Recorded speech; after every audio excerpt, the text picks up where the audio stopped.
बूढ़ी माँ की कहानी। सरस्वती भूख से परेशान हो गई थी। सुबह से मालती ने उसको खाने के लिए कुछ भी नहीं दिया, क्योंकि सुबह नाश्ते में उसने आलू के पराठे बनाए थे और अब वह भी खत्म हो गए थे। इसलिए सरस्वती दोपहर के खाने की राह देख रही थी। पर मालती ने सुबह पेट भर के नाश्ता किया था, इसलिए वो दोपहर का खाना नहीं बनाने वाली थी। अत्यंत भूख से परेशान हो रही सरस्वती मालती के पास गई और बोली, बहू, मुझे जोरों से भूख लगी है, खाने के लिए कुछ भी दे दो। सरस्वती का कहना सुनकर मालती मुंह टेढ़ा करके बोली, दिन भर सिर्फ आपको भूख ही लगती है, दूसरा तो कुछ भी काम नहीं रहता आपको। उस टेबल पर चने रखे हैं, वही खाकर पानी पी के सो जाओ। आज दोपहर को मैं मेरी फ्रेंड के साथ बाहर जाने वाली हूँ, इसलिए खाना तो रात को ही बनाऊंगी। यह सुन के सरस्वती का मन उदास हो गया। फिर सरस्वती धीरे से बोली, तू कहे तो मैं खुद के लिए कुछ बना लूं? मालती गुस्से से बोली, एक व्यक्ति के लिए खाना बनाओगी क्या आप? सोचकर मालती किचन में गई और फ्रिज में रखे हुए बासी चावल निकाले। अचार के साथ वह चावल एक थाली में परोसकर सरस्वती के आगे रखकर बोली कि खा लो। ऐसा कहकर पर्स लेकर मालती घर के बाहर चली गई। चावल फ्रिज में रखे थे, तभी वह खराब हो गए थे। उनमें गंदी बदबू आ रही थी। सरस्वती ने गुस्से में वह चावल डस्टबिन में डाल दिए। इसके बाद उसने दाल चावल निकालकर अपने लिए गरम गरम खिचड़ी पकाई और पुदीने की चटनी के साथ खाई और फिर सब बर्तन घिसकर किचन साफ कर दिया और चुपके से अपने रूम में जाकर सो गई।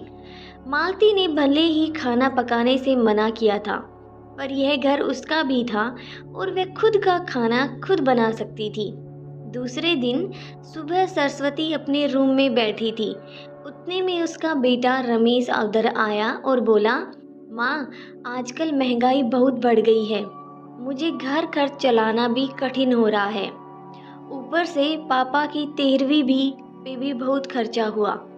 माँ, मैं सोच रहा था कि एक रूम किराए पर दिया जाए।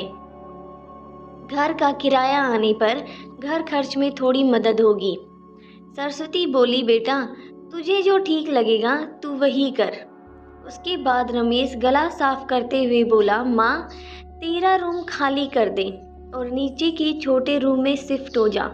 उस छोटे रूम में टॉयलेट और बाथरूम नहीं है तो उसे कोई किराए पर नहीं लेगा। सरस्वती चौंक गई और बोली, पर वह रूम छोटा है और वो तो स्टोर रूम है, मैं उधर रहूंगी तो टॉयलेट बाथरूम कैसे जाऊंगी? रमेश बोला, माँ, तू आंगन के टॉयलेट में जाया कर, तू तो घर में ही रहती है ना। जिसको हम रूम किराए पर देने वाले हैं उसको तो सारी सुख सुविधाएं चाहिए ना। वैसे भी यह रूम भी बहुत बड़ा है, पापा के जाने के बाद तुझे इतने बड़े रूम की क्या जरूरत है? सरस्वती कुछ क्षण शांत रही और सोचने के बाद बोली, टेरेस पर जो रूम है वह भी हम किराए पर दे सकते हैं, उस रूम में सब सुख सुविधा है। उस पर रमेश बोला, नहीं माँ, वह रूम हम किराए पर नहीं दे सकते, वह अपने मेहमानों के लिए रखा है। तुझे तो अच्छे से पता है कि मालती के मायके वालों का आना जाना चालू रहता है, इसलिए एक्स्ट्रा रूम मेहमानों के लिए रखना पड़ेगा। सरस्वती सब समझ गई कि बेटे ने तो उसका ही रूम किराए पर देने का निर्णय लिया है, क्योंकि वह बुढ़ापे में बेटे और बहू पर आश्रित है। इसलिए रमेश ने जो कहा उस पर सरस्वती ने ज़्यादा विरोध नहीं किया। उसने अपना थोड़ा सामान लिया और छोटे रूम में शिफ्ट हो गई। उधर पुराने छोटे रूम में उसका जी घुट रहा था, तब भी वहाँ उस रूम में दिन काट रही थी। नया किराएदार आया था, सब पहले जैसा चल रहा था। घर में आए हुए किराएदार का नाम अशोक था। वह एक एनजीओ में काम करता था। वह हर रोज मालती और रमेश सरस्वती के साथ कैसा सलूक करते थे वह देखता था। वह देखकर उसको बहुत बुरा लगता था। धीरे धीरे सरस्वती अशोक को अपने बेटे जैसा मानने लगी। अशोक भी आते जाते सरस्वती का हाल चाल पूछा करता था और उसका ख्याल रखता। रमेश और मालती को सरस्वती से कुछ लेना देना नहीं था। मालती बचा हुआ खाना उसके थाली में रख कर जाती और बेटा तो उसके तरफ देखता भी नहीं था। सरस्वती तो पहले ही समझ चुकी थी कि उसका बेटा अब पहले जैसा नहीं रहा, वह बदल गया है। फिर भी वो आंखें बंद करके किसी पालतू पशु जैसे उसी घर में रहती थी, क्योंकि बुढ़ापे में उसको दूसरा किसी का सहारा नहीं था। रोटी के 2 टुकड़ों के लिए उसको उनके सहारे रहना पड़ रहा था। कभी कभी सरस्वती को बहुत रोना आता था। सरस्वती अशोक को अपने मन की बातें बताने लगी। उनके पति की मौत बेटे की लापरवाही से हुई थी, पर वो ज़्यादा नहीं बोल पा रही थी। जब पति काम पर जाते थे तब घर में हम दोनों को बहुत मान सम्मान मिलता था। जब वह काम करने में असमर्थ हो गई तब रमेश को उन्होंने घर खर्च में मदद किया कर ऐसा कहा। यह बातें रमेश के मन को बहुत लगी। जब तक पति घर चला रहे थे रमेश अपने सब पैसे बचा लेता था, पर अब शर्म से और मजबूरी से में उसको घर खर्च चलाना पड़ रहा था। धीरे धीरे माँ बाप का खर्च उसको बोझ लगने लगा, लेकिन वह स्पष्ट रूप से कुछ भी नहीं कह सकता था। इस बीच पति का स्वास्थ्य बहुत बिगड़ गया और वह चल बसे। डॉक्टर के पास जाने से पता चला कि उनको निमोनिया हुआ था। डॉक्टर थोड़ी महंगी दवाई लिखकर देते थे, तो रमेश पैसे बचाने चाहिए, इसलिए रमेश आधी दवाई लेकर आता। शुरू में पति का स्वास्थ्य सुधर गया था, तब रमेश ने उनकी गोलियां औषधियां बंद कर दी। पति भी इन चीज़ों पर ज़्यादा ध्यान नहीं देते थे, लेकिन एक रात में उन्हें सांस लेने में बहुत परेशानी हुई। सरस्वती बहुत घबरा गई और वह भाग के रमेश के कमरे के पास गई और दरवाज़ा खटखटाने लगी और कहने लगी कि पापा का स्वास्थ्य बहुत बिगड़ गया है, चल हम उन्हें डॉक्टर के पास लेकर जाते हैं। उस पर रमेश बोला, माँ मुझे अब सोने दे, मुझे बहुत नींद आ रही है, हम सुबह पापा को डॉक्टर के पास लेकर जाएंगे। ऐसा कहकर उसने दरवाज़ा बंद कर लिया था। सरस्वती रात भर पति के तकिए के पास चिंतित बैठी रही। कभी छाती को तेल लगाकर मालिश कर रही थी तो कभी उन्हें भाफ दे रही थी, पर भगवान को कुछ और ही सभी स्वीकार था। सुबह तक उनकी मृत्यु हो गई थी। घर में कब्रिस्तान जैसी शांति थी। रमेश रोने का नाटक करने लगा। मालती तो ऐसे रो रही थी जैसे उसको वास्तव में ससुर चले गए इस बात का बहुत दुख हो रहा हो। सबसे ज़्यादा धक्का लगा सिर्फ सरस्वती को, पर वह कुछ बोल नहीं पा रही थी।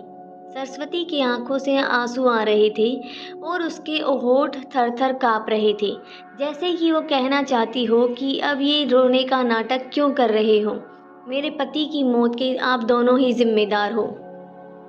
पर वह कुछ बोल नहीं पाई। क्रियाक्रम कर दिया गया। सरस्वती के दिमाग में हमेशा एक बात चलती रहती थी, रमेश ने लापरवाही नहीं की होती तो आज मेरे पति जिंदा होते।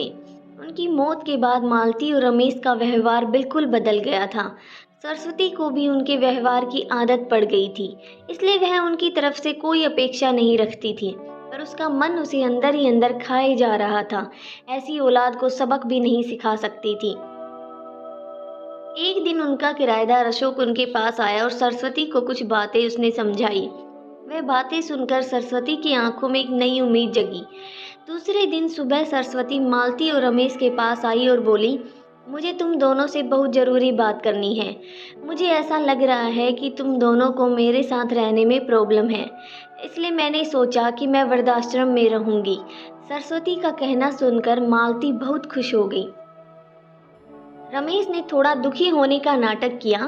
फिर थोड़ी देर में सरस्वती ने उन दोनों के चेहरे के हाव भाव देखे और बोली, रमेश तुझे दुखी होने की ज़रूरत नहीं है, मालती तुझे इतना खुश होने की भी ज़रूरत नहीं है, पहले मेरी बातें सुन लो।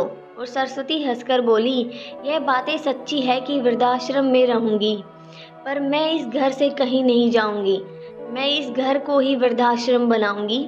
अब यहाँ तुम्हारे जैसे स्वार्थी बेटा और बहू यहाँ नहीं रहेंगे, मेरे जैसे बूढ़े लोग यहाँ रहेंगे, यह मेरा आखिरी निर्णय है। यह सुनकर रमेश और मालती दोनों चौंक गए। रमेश और मालती एक दूसरे की तरफ देखने लगे।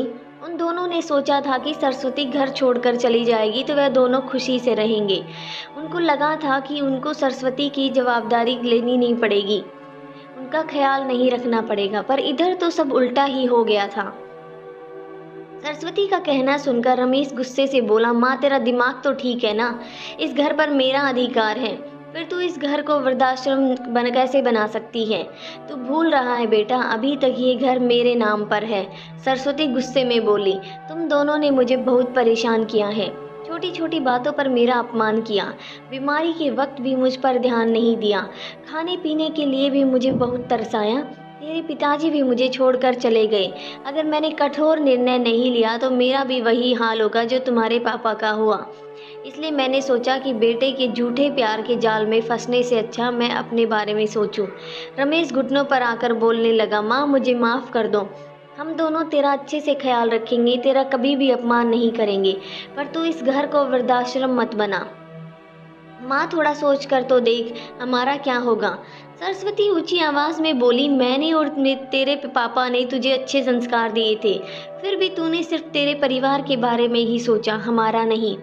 फिर मैं तेरा कैसे सोचूं? तू तेरे परिवार का सोच, मेरी चिंता मत कर और जल्द से जल्द ये घर छोड़कर चला जा, क्योंकि इस घर में अब अच्छे लोग रहने आ रहे हैं।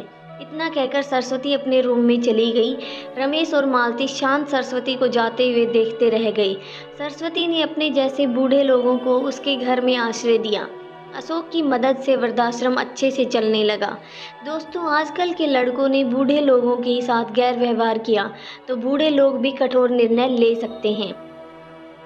अगर आपको कहानी अच्छी लगी हो, कहानी से कोई सीख मिली हो, तो वीडियो को लाइक कीजिएगा। चैनल पे नए हैं तो चैनल को सब्सक्राइब जरूर कीजिएगा।